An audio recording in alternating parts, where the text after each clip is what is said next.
Kecamatan Bayan, Kabupaten Purworejo, Jawa Tengah menyimpan sejumlah potensi kerajinan yang tidak dimiliki oleh daerah lain dan memiliki nilai sejarah serta seni budaya yang sangat kental. Salah satunya adalah kerajinan tatah sungging atau membuat wayang kulit. Karena tidak semua orang mampu mengerjakan kerajinan ini, mengingat tingkat kerumitan dalam membuatnya sangat tinggi. Mulai dari memilih kulit kerbau yang akan dijadikan bahan, menggambar hingga menatah atau memahat, serta menyungging atau mewarnai. Salah satu perajin yang masih bertahan hingga sekarang adalah Mbah Partono, warga RT 2, RW 2, Desa Dewi, Kecamatan Bayan. Saat ditemui di rumahnya, Mbah Partono yang sangat ramah ini menceritakan perjalanan panjang menjadi perajin tatah sungging sejak puluhan tahun silam. Dahulu dirinya hanya sebagai penatah atau pemahat wayang, namun saat ini semua kerajinan sudah ditangani sendiri. Seiring dengan perkembangan zaman, keberadaan perajin makin menyusut dan saat ini yang tersisa tinggal sedikit. Salah satunya adalah Mbah Partono. Menurutnya, membuat wayang bukanlah pekerjaan mudah, karena dalam prosesnya hampir secara keseluruhan membutuhkan kecermatan dan fokus tinggi. Sebab natah wayang tidak bisa dilakukan dan sudah ada pakem atau aturan sehingga tidak bisa dilakukan secara sembarangan. Demikian juga dengan proses menyungging atau mewarnai wayang yang sudah ditatah.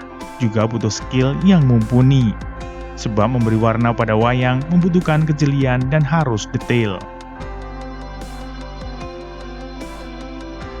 Karena itu, tidak heran jika membuat wayang ukuran kecil bisa membutuhkan waktu hingga cukup lama.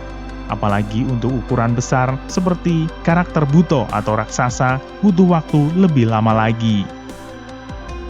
Dengan proses yang sedemikian rumit itu, tidak heran jika para pekerja yang mengerjakan harus mempunyai skill tinggi.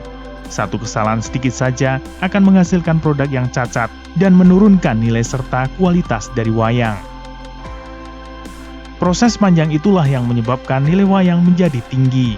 Tak heran jika wayang buatannya itu dihargai cukup tinggi dan bervariasi hingga jutaan rupiah. Selain harga yang mahal, Mbah Partono mengakui tidak semua orang suka dengan wayang. Karena itulah, selama ini yang menjadi konsumen terbesarnya adalah para dalang. Di luar itu adalah kolektor serta pejabat-pejabat yang akan menggunakan wayang sebagai koleksi pribadi hingga souvenir. Kendati demikian, dia patut berbangga karena produknya selama ini telah dikenal luas. Dalang-dalang kondang di tanah air sebagian hampir dipastikan sudah pernah memesan produk wayangnya. Lelaki ini juga mengaku tetap bertahan dengan cara pemasaran konvensional dari mulut ke mulut dibandingkan dengan melalui media sosial. Sebab menurut dia, pangsa pasar wayangnya sudah jelas dan kalangan tertentu.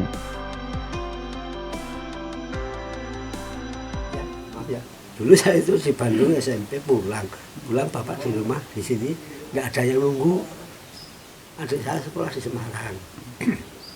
Jadi saya di situ nunggu di bapak sambil ngasah tatah ini loh. Ini pernah saya ceritakan dalam pameran itu. Saya itu ngasah tatah, kerjanya ngasah tatah ya. Bapak itu kalau potong biasa. Gitu. Nah di situ hikmahnya saya jadi apal tatah ya. Tapi ada kendala kalau ngasah itu tidak sehari jadi. Semuanya ini hanya 1 mili saja bisa jadi untuk natah bagus, 1 minggu baru jadi. Jadi dari itu apal tatah kan saya. Nah akhirnya saya kalau ada itu cuil-cuilan gini ya, namanya cuil-cuilan gitu, lulan gitu, seperti ini gitu, saya bikin itu tangan-tangan, bikin apa gitu. Ini bikin ini, diturun ininya kan, digambar ininya jadi ditata gitu. Akhirnya saya bisa gambar, tadinya bisa gambar ya, tapi bapak pesen dari bapak. Mbok ya, oh diteruskan tata sing apik. Jero wayang sing wis ana, babon sing wis apik, kuwi diturun. Akhirnya sampai sekarang itu saya jadi jiplak atau apa namanya ngeblak gitu ya, ngeblak.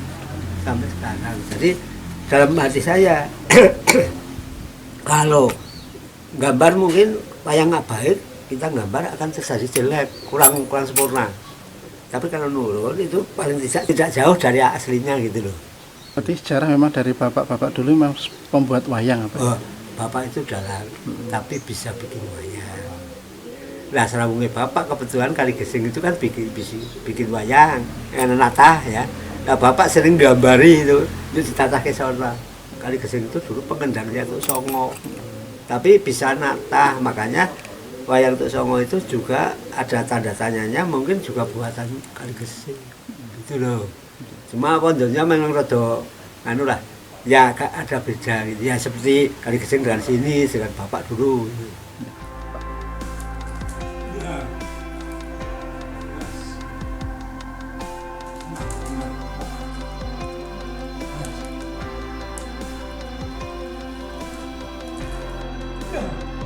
Satu hal yang menjadi kegelisahan Mbah Partono adalah bagaimana ke depan kelangsungan kerajinan bernilai seni tinggi ini mampu untuk terus bertahan.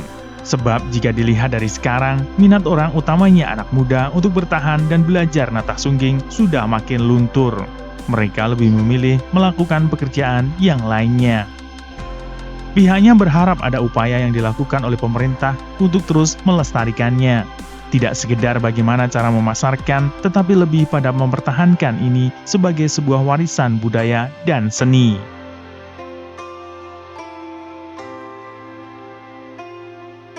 Dari Bayan Widarto, Bagelen Channel melaporkan.